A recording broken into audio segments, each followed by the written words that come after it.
Hello friends, welcome to my career Pathshala. कैसे आप लोग? उम्मीद है कि सब बेहतर होगा। आज के इस एपिसोड में बहुत ही इंपॉर्टेंट डिस्कशन है और मैं आपको बताने वाला हूं कि आपको रशिया की कौन सी यूनिवर्सिटीज़ में एडमिशन नहीं लेने चाहिए। वैसे मैं बता दूं कि अगर आप हमारे चैनल पर नए हैं तो चैनल को सब्सक्राइब करना मत भूलिए, और अगर आपने हमारे चैनल को सब्सक्राइब कर लिया है तो हमारे चैनल को थोड़ा एक्सप्लोर भी करिए, क्योंकि एक ऐसा चैनल है कि कौन सी यूनिवर्सिटीज़ में एडमिशन लेना है, कौन सी कंट्रीज़ में नहीं जाना है, किस कंट्रीज़ को कैसे प्लान करना है। और अगर आप एमबीबीएस में एडमिशन नहीं लेने जा रहे हैं, बजट नहीं है, तो आप और किसी अदर मेडिकल करियर ऑप्शन में कैसे एडमिशन ले सकते हैं जिसमें 30 to 40 लाख के आसपास का आपका पैकेज मिल सके, आपकी जो लाइफ स्टाइल है एक डॉक्टर की तरह सेटल हो सके। सब कुछ इस चैनल पे अवेलेबल है। और बहुत ज़्यादा कन्फ्यूजन है तो नीचे दिए गए नंबर पर, हेल्पलाइन नंबर पे कॉल कीजिए और 1-to-1 सेशन डिस्कशन और काउंसलिंग लीजिए। और एडमिशन प्रोसेस में हम आपकी पूरी right from beginning to the till your course completed, जब तक आपका कोर्स कंप्लीट नहीं हो जाता तब तक हम आपके साथ रहते हैं और आप हेल्प करते हैं।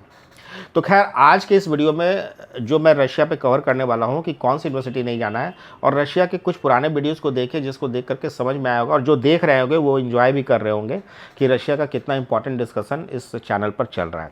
तो आज का वीडियो में दो कैटेगरी है। आज हम दूसरी कैटेगरी पे बात करेंगे। पहली कैटेगरी वाली वीडियो अगले सेक्शन में हम लेकर के चलेंगे। वो दो कैटेगरी क्या है कि जनरली रशिया में एक तो ये है कि बहुत सारी यूनिवर्सिटीज़ अभी भी हैं जो कि बाईलिंगुअल और रशियन वाले कॉन्सेप्ट से उबर नहीं पाई है। वहाँ फैकल्टीज़ का इशू है, वहाँ स्टूडेंट जो है वो कंसल्टेंट बने हुए हैं, कॉन्ट्रैक्टर बने हुए हैं, क्योंकि वो फंस गए उसी तरीके से जैसे स्टूडेंट के ट्रैप में आ गए। अब वहाँ पहुँचकर अपनी फ़ीस निकालने पे लगे हुए हैं, तो अगले को इंस्टाग्राम पर फंसाने के चक्कर में है।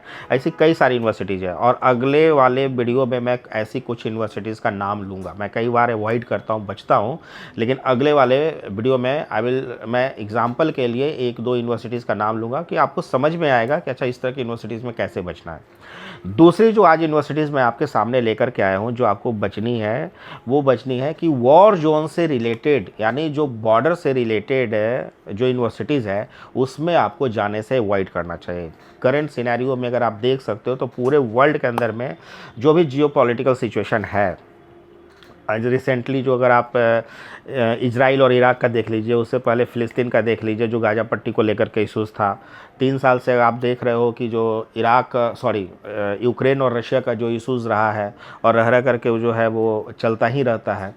तो आप जब एडमिशन्स प्लान कर रहे हैं तो रशिया में कुछ बॉर्डर साइड पर जो वॉर जोन यूक्रेन से जो रिलेटेड बॉर्डर है, जो नियर अबाउट रशिया है, उसमें एडमिशन लेने से आपको बचना चाहिए और अवॉइड करना चाहिए।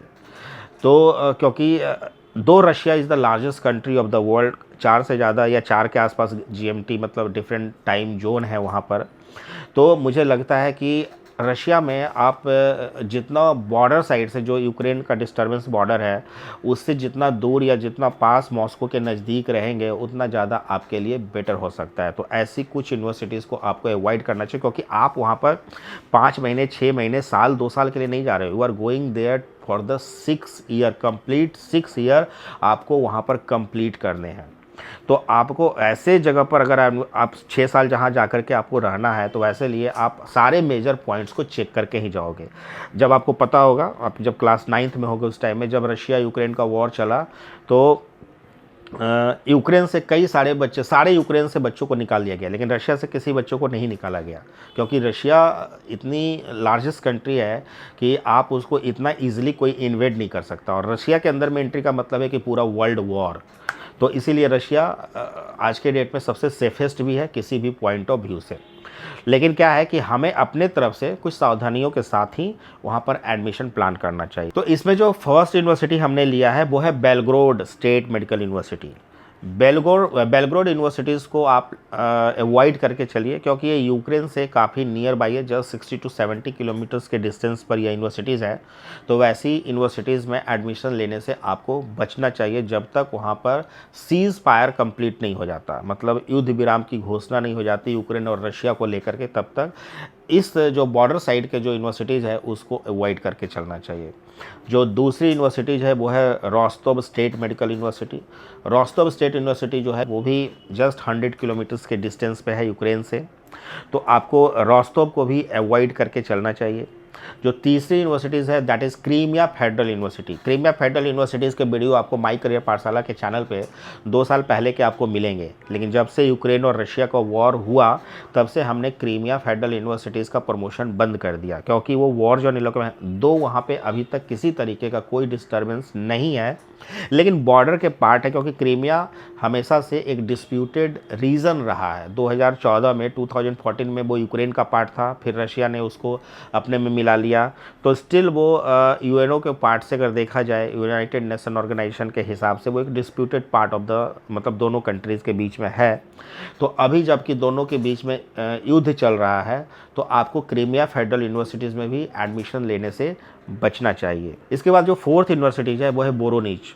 बोरोनिच मेडिकल यूनिवर्सिटीज़ में भी आपको बचना चाहिए। यह भी यूक्रेन बॉर्डर के पास है, खार्किव से बहुत नज़दीक पड़ता है यह यूनिवर्सिटीज़, तो इस यूनिवर्सिटीज़ को भी आपको अवॉइड करके चलनी है। इसके बाद जो एक और यूनिवर्सिटीज़ है जो कि यूक्रेन बॉर्डर को तो टच नहीं करता, लेकिन मुझे लगता है कि इस यूनिवर्सिटीज़ में भी आपको अवॉइड करके चलना चाहिए, that is Immanuel Kant Baltic federal university.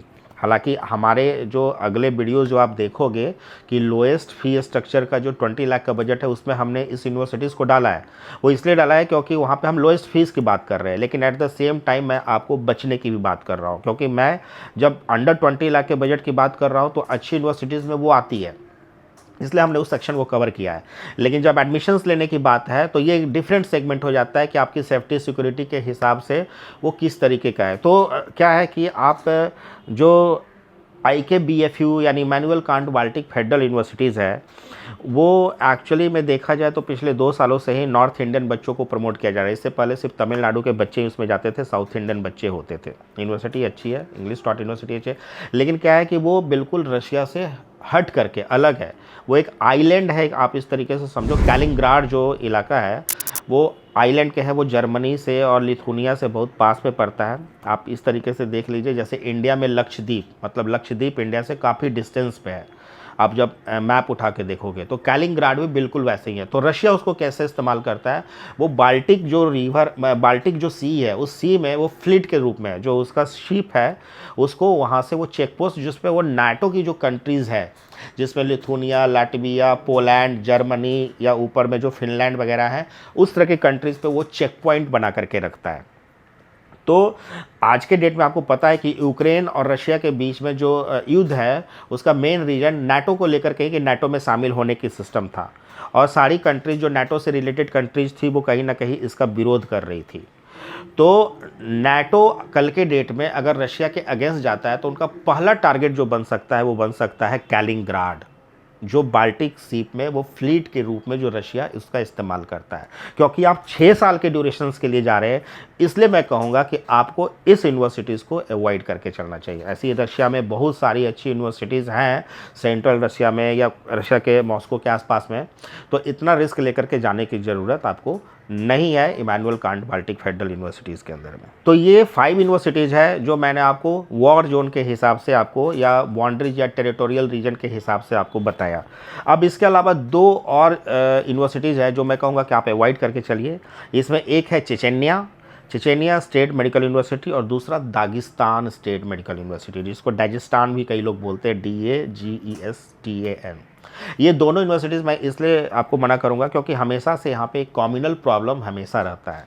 तो कम्युनल प्रॉब्लम को लेकर के और बहुत ही आउटस्कर्ट्स टाइप का आपको फील होगा, तो इसलिए मैं कहूँगा कि इन दोनों यूनिवर्सिटीज़ को भी आपको अवॉइड करके चलने हैं। लेकिन इसके प्रमोशन आपको मिलेंगे। एजेंटों का क्या है, उनको तो भेजना है, जहाँ पैसा ज़्यादा कमीशन मिलेगा वहाँ आपको कहीं भी भेज देंगे। और जितनी यूनिवर्सिटी मैं बता रहा हूँ उन सबका प्रमोशन बहुत धड़ल्ले से यूट्यूब के ऊपर में या आपको चल भी रहा होगा या अपने अपने स्टेट के अंदर में आपको इसके ऑप्शंस मिल रहे होंगे। तो आपको इन सारी यूनिवर्सिटीज़ में बच करके चलना है, और इसके अलावा और भी कई सारी यूनिवर्सिटीज़ है जिसमें आपको एडमिशन्स के लिए प्लान करना है या आपको एडमिशन्स के लिए अप्लाई करना है। तो फ्रेंड, आज का यह वीडियो यहीं तक। उम्मीद है कि आपको ये पसंद आया होगा। अगर आपको लगता है कि वीडियो आपके लिए यूज़फुल है तो आप लाइक का बटन जरूर दबा दीजिए और बने रहिए माई करियर पाठशाला के साथ इंटायर एडमिशन प्रोसेस तक टिल सितंबर अक्टूबर, जहां हम आपके सारे डाउट्स 1 by 1 सेशन, चाहे वो नीट काउंसलिंग हो, स्टडी अब्रॉड हो, नेपाल के अंदर में एडमिशन हो, काउंसलिंग का प्रोसीजर हो, बांग्लादेश के टॉप कॉलेजेज हो या बांग्लादेश में एडमिशन के लेकर के प्रोसीजर हो, या रशिया के प्रीमियम या प्रोमिनेंट या गुड यूनिवर्सिटी, अच्छी यूनिवर्सिटीज़ हो, वो सारा डिस्कशन यहाँ पर आपको लगातार मिलता रहेगा। और साथ में ये भी मिलता रहेगा कि कौन सी कंट्रीज़ में अभी मेजर प्रॉब्लम्स हैं FMGL 2021 को लेकर के। तो till then keep liking and keep subscribing. Thank you so much.